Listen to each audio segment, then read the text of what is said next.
let me tell you frankly and accept it, that in spite of unemployment in our country, we are not getting skilled person for this civil aviation. At present on today, we are short about 197 pilots.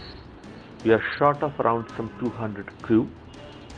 A lot of unemployment, That's right, yes. but we are not getting right candidates even to the extent that we not got even a few number of pilots and good crews. So it's a real problem, and for which we have initiated a program also, that to train and skill development program of the staff in different categories of the civil aviation industry.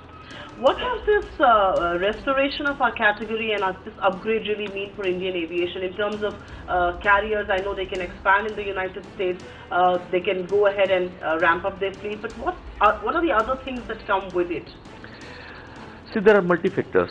It's the staff, it's the airworthiness of the carriers, it's the security issues related to Bureau of Civil Aviation. So it's a multifactorial. It's not only related to one issue, and they have got different parameters. FAA has got different parameters, and out of those parameters, if you are lagging behind in some of the parameters, then they degrade it. Well, it's good for standardization of the services at international level. I would want to move forward and talk to you something, discuss something with you that the industry is keeping a very close eye on, and people are looking at you very expectantly, which is doing away with the 5/20 rule.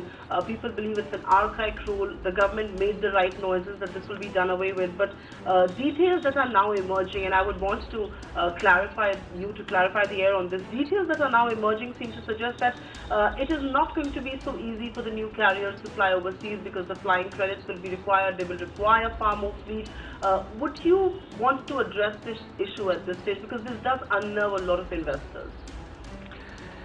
See, this issue has come for a discussion with our ministry. It is true.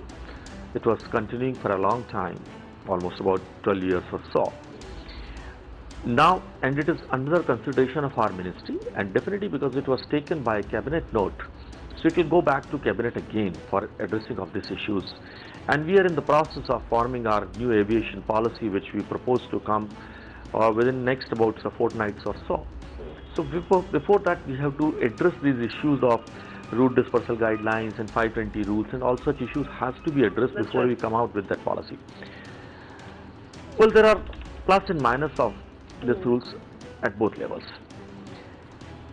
It is nowhere in the world that there are any restrictions of flying to out of countries. That's right. And but we have to take individual criteria of civil aviation industry in our country. The civil aviation industry as a whole is not in a very comfortable situation. That's right. Be it the national carrier, Air India, or even the private carriers.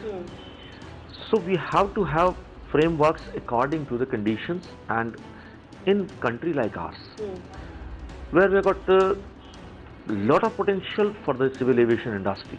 We are now at number 9. We propose to go to status 3, level 3 by say 2020, and the world recognizes the civil aviation market in India. So we have to address the issues according to Indian framework, not only for the global practices. That's right. Because we have to have low economy model carriers also. Right. Yes. About our airport charges, fuel charges, MRO charges. So we have to address all issues in a holistic approach.